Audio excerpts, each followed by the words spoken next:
آخوند رافضی و تحریف قرآن. الذين يحملون العرش، ملائکه حمله عرش و من حوله و کسانی که دور عرش الهی را گرفتند، یسبحون بحمد ربهم، اینها کارشان چیه؟ تسبیح خداوند متعال. و یستغفرون للذین آمنوا بولایتنا، و یستغفرون للذین آمنوا بولایتنا، و اینها کارشان استغفار کردن از برای شیعیان ما. اینقدر ما را دوست دارن و اینقدر به محبت می‌ورزند، مودت می‌ورزند و اینقدر به وسیله ما و به مودت ما به خدا توسل می‌جویند که در این فکرن که اهل بیت علیهم السلام را چگونه از خود راضی بکنیم، اهل بیت علیهم السلام را چگونه از خود شادمان بسازیم، چطور تقرب بجوییم به اهل بیت علیهم السلام. بینندگان عزیز، اکنون نص آیه را با هم ببینیم. الذين يحملون العرش ومن حوله يسبحون بحمد ربهم ويؤمنون به ويستغفرون للذين آمنوا ربنا وسعت كل شيء رحمة وعلما فاغفر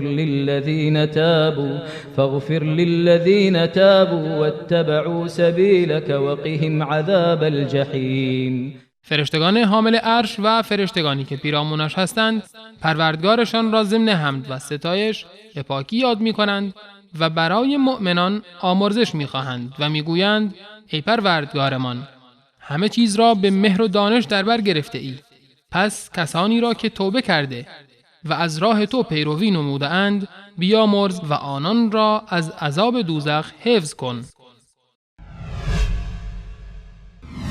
در آیه آمده است یستغفرون للذین آمنوا، اما این آخوند جاهل آیه را تحریف کرده و از نزد خود کلمه به ولایتنا را اضافه می کند تا معنی کلی آیه را تحریف نماید و حقاً که این قوم در تحریف آیات الهی گوی سبقت را از یهود رو بودند. الله متعال در مورد یهودیان می فرماید وَإِنَّ مِنْهُمْ لَفَرِيقًا يَلْوُونَ أَلْسِنَتَهُم بِالْكِتَابِ لِتَحْسَبُوهُ مِنَ الْكِتَابِ وَمَا هُوَ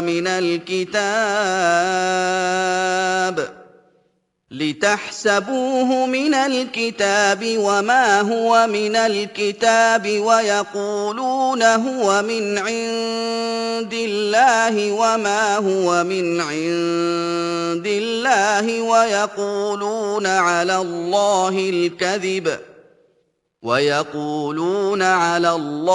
الْكَذِبَ وَهُمْ يَعْلَمُونَ.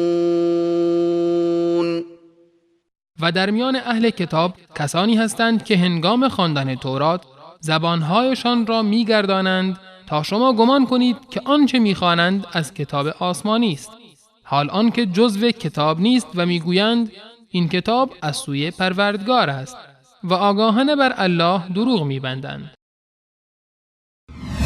و یستغفرون للذین آمنوا بولایتنا، ويستغفرون للذين آمنوا ربنا وسعت كل شيء رحمة وعلما ويستغفرون للذين آمنوا بولایتنا، ويستغفرون للذين آمنوا ربنا وسعت كل شيء رحمة وعلما